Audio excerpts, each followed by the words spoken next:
Buen día, bienvenidos. Mi nombre es Saúl López Santizo. Les estoy presentando el programa de edificación integral, donde nos proponemos que por medio de la palabra de Dios todos nosotros seamos afirmados, fortalecidos, establecidos en la gracia de Dios por medio del Señor Jesucristo. En esta oportunidad iniciaremos una serie del estudio del profeta Isaías, de capítulos y pasajes escogidos de este libro tan especial, donde en esta hora vamos a reflexionar acerca de el capítulo número 1 del libro de Isaías. El libro de Isaías, o mejor dicho, la profecía de Isaías fue escrita unos 700 años antes de Cristo, durante unos 50 años, y durante el reinado de 4 reyes. El primero de ellos se llamaba Usías y el último es el rey Ezequías. Usías era primo de Isaías.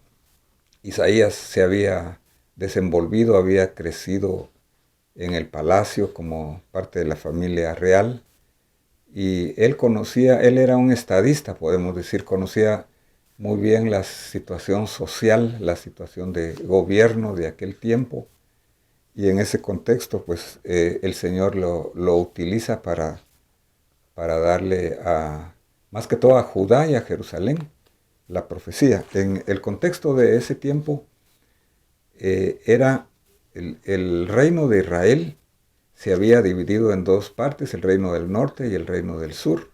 El reino del sur estaba formado por Judá, Benjamín y parte de la tribu de Leví. Jerusalén, la capital, el reino del sur. El reino del norte estaba formado por el resto de las tribus, teniendo como capital a Samaria. El reino del norte acababa de ser invadido y conquistado por el rey de Asiria, como consecuencia de la desobediencia del pueblo hacia Dios. Y en este contexto, Isaías le advierte a esa sociedad formada por Judá y Jerusalén, antes de que estuviera en ese tiempo donde estaba inminente una posible conquista del rey de Asiria. Así es que este es el contexto. Hay varios cargos que Dios tiene aquí contra su pueblo, y hay una oportunidad que Dios le da para que se arrepientan. Dice entonces así Isaías número 1.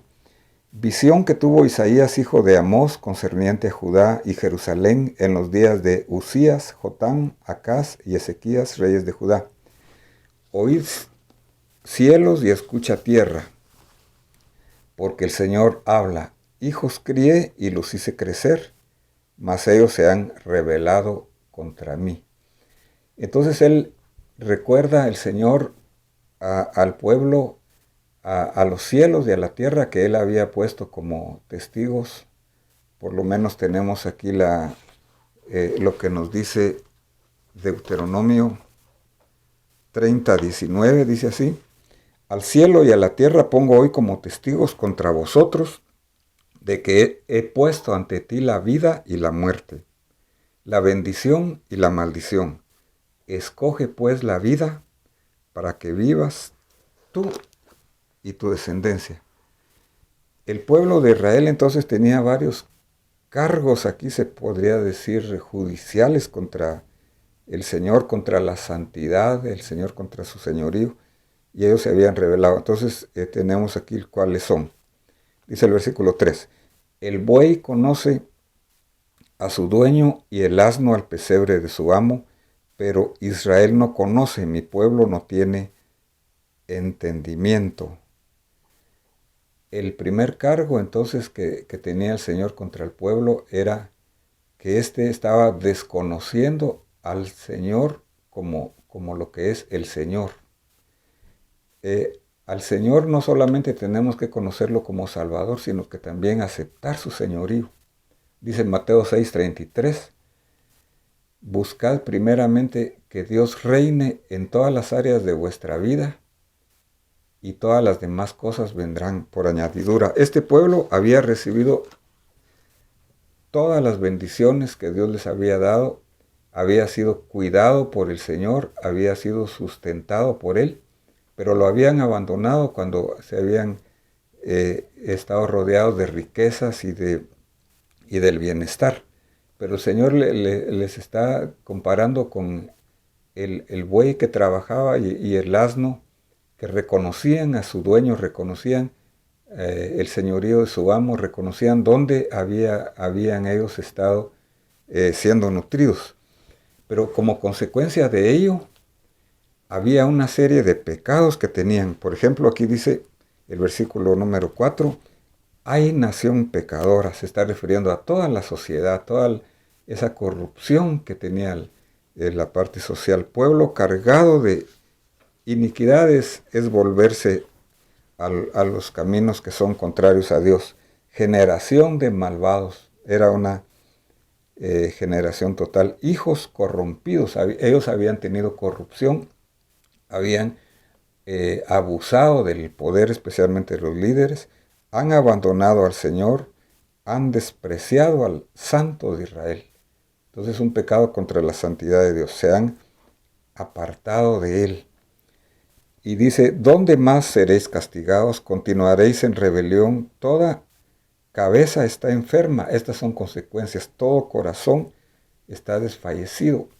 Como consecuencia, habían llegado a tener una enfermedad interior, una enfermedad emocional. Dice, desde la planta del pie hasta la cabeza no hay en él nada sano, sino golpes, verdugones, heridas, no han sido curadas ni vendadas, ni suavizadas con aceite. Es la consecuencia de apartarse de la obediencia, de los mandamientos, de los principios espirituales. Y así como hay leyes físicas, por ejemplo, la gravedad, que no se puede estar en contra, no se puede transgredir. Hay leyes también en nuestro cuerpo físico. Si uno no come sano, si uno no se ejercita, pues va uno a tener enfermedades. Así también hay leyes espirituales. Si no estamos obedeciendo los mandamientos de Dios, si no estamos nosotros teniendo una relación con Dios, pues vamos a tener consecuencias. Era lo que le estaba pasando a este pueblo, a esta sociedad, y se puede decir que a nuestro alrededor pues está pasando algo similar. Vuestra tierra está desolada, vuestras ciudades quemadas por fuego, vuestro suelo lo devoran los extraños, y es una desolación como destruida por extraños. La hija de Sión ha quedado como cobertizo en una viña, como choza en un pepinar, como ciudad sitiada. Si el Señor de los ejércitos no hubiera dejado algunos sobrevivientes, seríamos como Sodoma y como semejantes al pueblo de Gomorra. Aquí está poniendo entonces el ejemplo de aquellas ciudades Sodoma y Gomorra que por la maldad, por los pecados degenerados que habían tenido en cuanto a sus relaciones, había sido destruida por el Señor. Cuando una sociedad está quitando y alejándose de los valores del Señor, está próxima a ser destruida, como le pasó al Imperio Romano, como le pasó a otras sociedades como Sodoma y Gomorra. El Señor aquí los está comparando con Sodoma y Gomorra. Entonces dice, oíd la palabra del Señor. Todo empieza entonces, toda solución empieza con escuchar, con poner atención a la palabra de Dios. La fe viene por el oír y el oír la palabra de Dios. Y por fe somos nosotros salvos. Oí la palabra del Señor, oí la instrucción, oí la palabra de nuestro, escuchad la instrucción, gobernantes de Sodoma, y escuchad pueblo de Gomorra, dice aquí.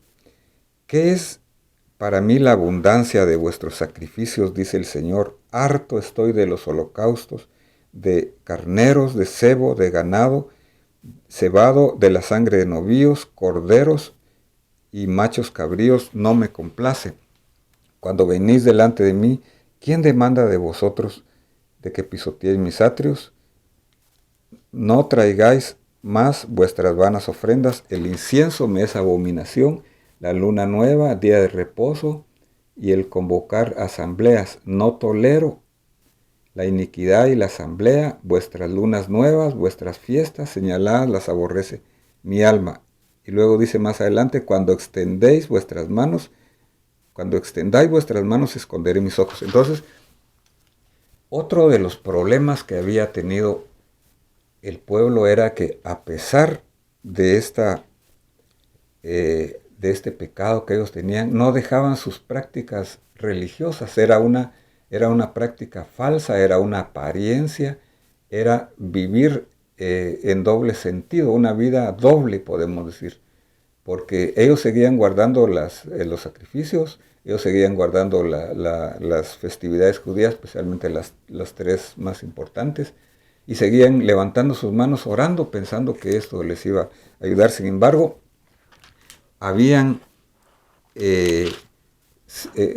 rebelión dentro de ellos, había una práctica de injusticia al necesitado, no estaban protegiendo al desvalido, al más pobre, no estaban protegiendo a la viuda, al huérfano, había soborno, había una corrupción, un abuso de poder. Entonces, el Señor no acepta eso. Dice el libro de Isaías 64:6, que las justicias del hombre sin Dios son como trapos de inmundicia. Y dice el Salmo 127:1, si el Señor no edificare la casa, en vano trabajan los que la edifican. Si es puramente una exterioridad. Y entonces aquí da soluciones el profeta Isaías. Da dos soluciones. Dice, lavaos, limpiaos, quitad la maldad de vuestras obras de delante de mis ojos y aprended a hacer lo bueno, buscar la justicia, reprender al opresor, defender al huérfano, abogad por la viuda. Esto se llama arrepentimiento y estas obras se llaman frutos dignos de arrepentimiento. Hay entonces que limpiarnos y que aprender a hacer lo bueno. Pero ¿cómo se logra esto? Aquí el versículo 18, que es la culminación, y aquí voy a terminar por causa del tiempo, dice así, venid ahora y razonemos. Entonces al venir al Señor, eso se llama arrepentimiento, eso se llama volverse de un camino para el Señor, volverse de nuestros propios caminos al Señor. Y arrepentimiento también es un cambio de mente, como dice aquí, aprended a hacer lo bueno. Como dice el libro de Romanos 12:1, transformaos de acuerdo a la renovación de vuestro entendimiento. Y como dice el Señor Jesucristo en Mateo 11:28, venid a mí los trabajados y cargados, y yo os haré descansar. Llevad mi yugo sobre vosotros y aprended de mí, que soy manso y humilde de corazón, y haréis descanso para vuestras almas. Pero dice así, venid ahora y razonemos, dice el Señor. Si vuestros pecados fueren rojos como la grana, como la nieve serán emblanquecidos. Y si fueren púrpura como el carmesí, serán como blanca lana. Entonces, solamente la salvación es del Señor cuando venimos nosotros a la cruz de Cristo, que fue el que murió por nosotros y que es el que se está refiriendo el profeta Isaías. El nombre Isaías, la palabra Isaías significa Dios es Salvador. El Señor salva, el Señor es nuestro Salvador. Algo parecido al nombre Jesús, Yeshua. Solamente Él es el que nos puede salvar. Entonces dice, si queréis y obedeciereis, comeréis lo mejor de la tierra. Es una decisión entonces individual la que cada uno de nosotros como individuos tenemos. La pregunta es, ¿dónde estás tú delante de la presencia del Señor?